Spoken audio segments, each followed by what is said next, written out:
Who wins? Who loses? The kids win. Who loses? Uncle Sam. They're not getting any estate taxes.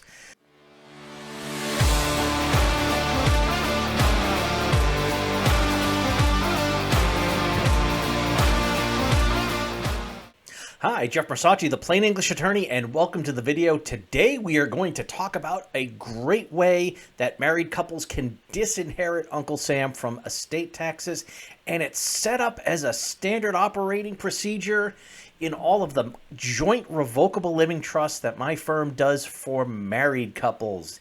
It just makes sense. The best way to think about it is if each person gets their own estate tax coupon to apply towards any estate taxes. So it just says, okay, up to whatever that amount is, it's going to be free of estate taxes. The biggest mistake that married couples could make is if they're not taking advantage of this and their estate plan says, oh, I leave everything to my spouse without any of this structure, these ABC trusts, then it could end up that they're wasting that tax coupon. So when the second spouse passes on, they're only using their credits, and the other spouses, it just kind of disappears.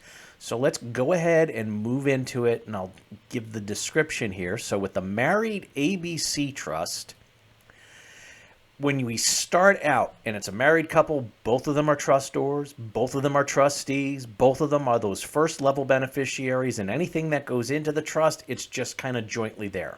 There isn't anything saying, oh, this is over here or this is over here or this side. Now, you can have a separate property agreement if it's going to be sectioned off that way, but look, I don't want to get too complicated. Let's just assume that this married couple has everything jointly and it's inside the trust. Well, then when one of them passes on, suddenly we have these compartments that pop up. There's the surviving trustor's revocable trust A, the decedent trustor's irrevocable trust B, and then there's the decedent trustor's irrevocable trust C/Q-tip, and we're going to talk about what each one of them does. If you think it's important for educational videos like this to get out there, then please help us out by subscribing to the channel. So really, we're looking at this Survivor's Revocable Trust A as this is the half or so of the trust that belongs to the survivor. It's going into their, quote, side of the trust.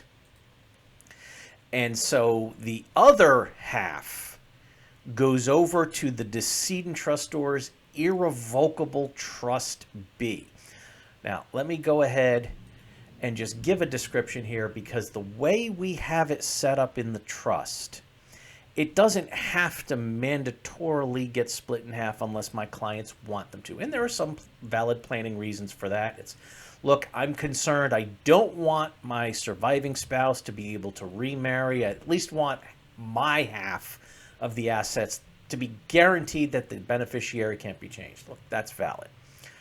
In a lot of cases, they know it's going down to the kids, but they don't want to take away the flexibility of the surviving spouse to do what they want. All right, that's fine. Either way. But most of the time, it goes to that survivor's revocable trust A, and then they can take an action, and it has to be done within a few months, to move over up to half of those assets to the other side, to the B, or even overflowing into the C. So that's how that's working. So, okay, it's split. Let's use some numbers here, and we're going to make up we're going to use some old numbers here, because when I give what the numbers are now, people just kind of glaze over and they don't really get the concept because they've really kind of tuned out, because right now it's pretty large. But let's use the $1 million per person for estate tax credits.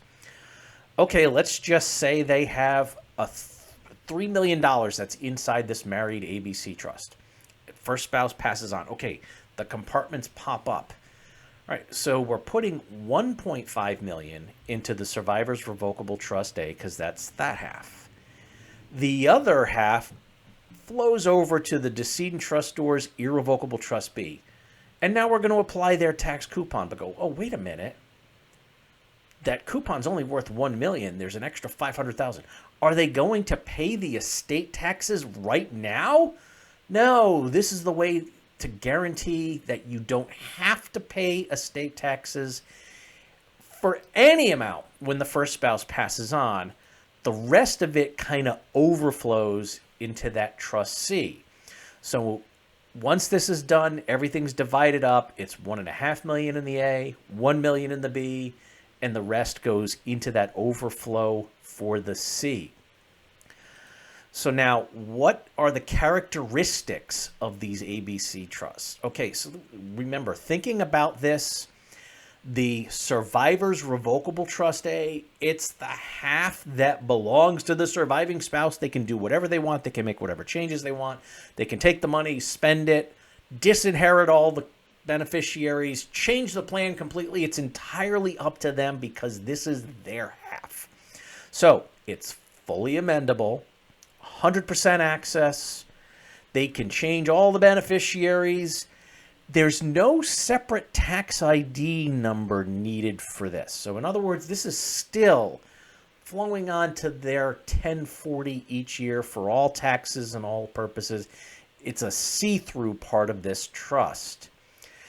And when they pass on, okay, that's when their tax credits are being applied to whatever is in the A side of the trust.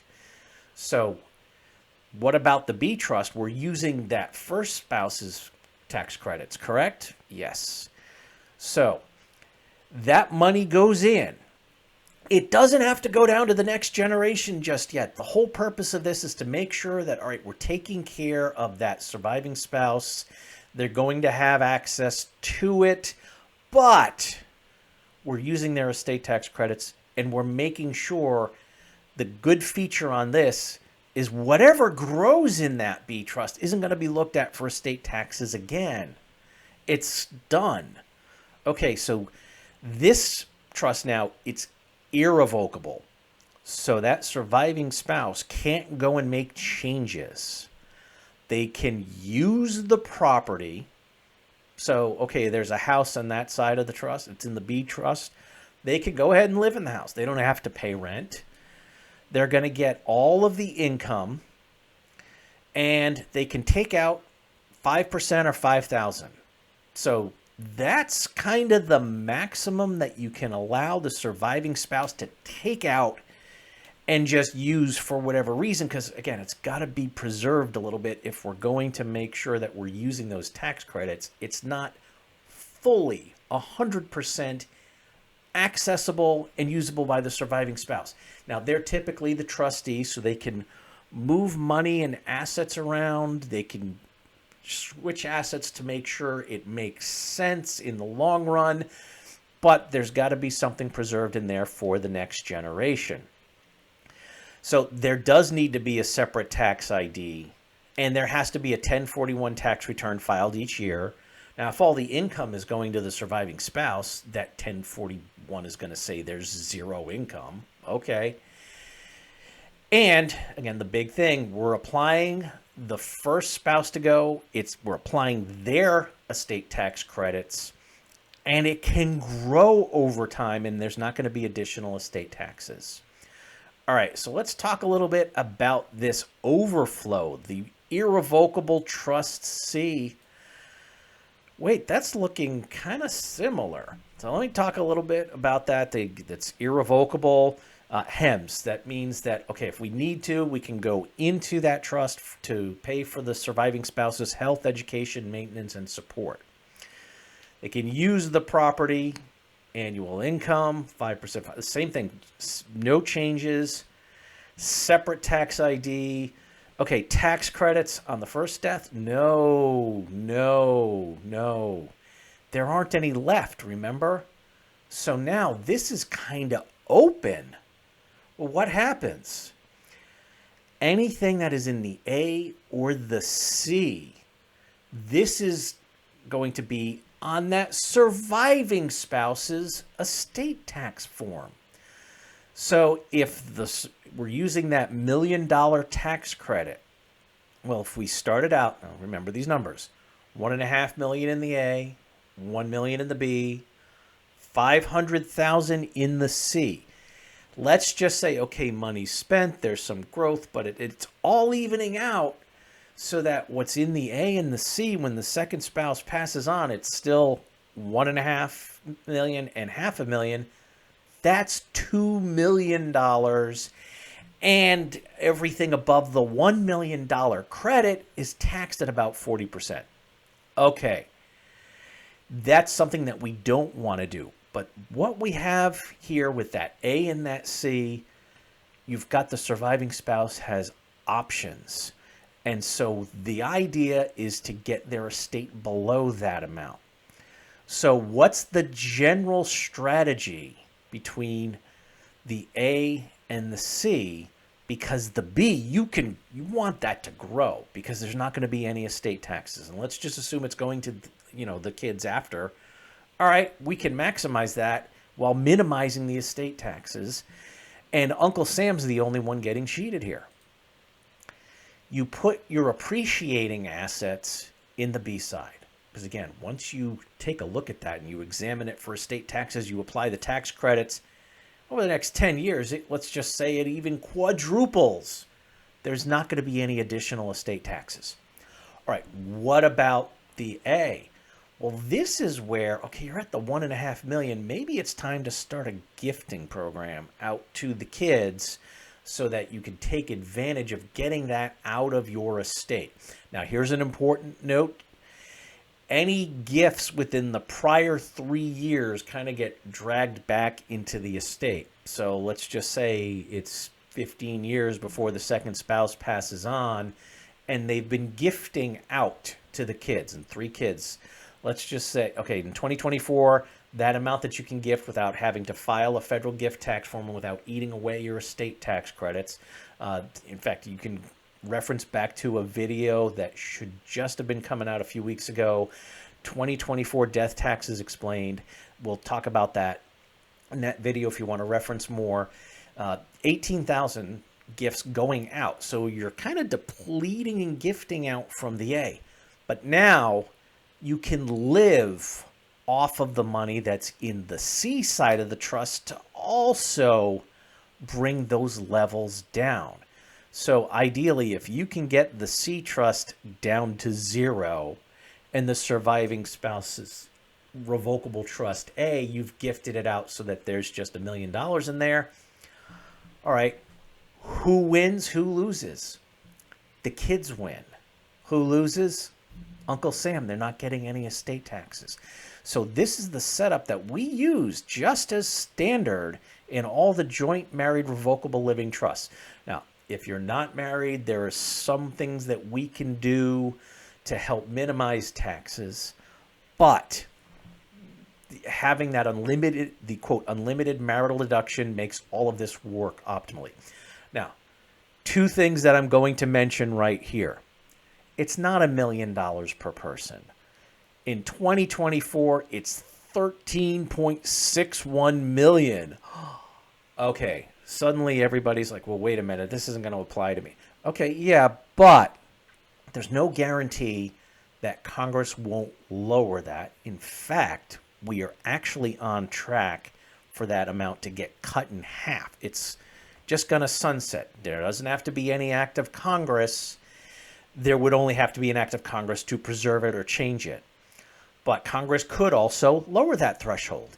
The other thing is this setup, if done properly and drafted into the documents the way we do it in our trusts, it also helps with state-level estate taxes. And there are some states where that threshold is much, much lower than the 13.61 million. So this same setup can help reduce or eliminate those state-level estate taxes. All right, so I hope you found that information useful. And if you get a chance and you really want to take a look more into revocable living trusts, we've got our free course. It's the freetrustcourse.com. I don't go into a lot of the tax stuff, but this video is meant to kind of supplement that. And hey, maybe we'll even put it into that course as part of the free information that you're getting. So if you like this information, please consider becoming a member. That really helps support the work that we're doing. And as I always tell my clients, please stay safe, plan ahead, and enjoy life. And whatever you do, make it a great day.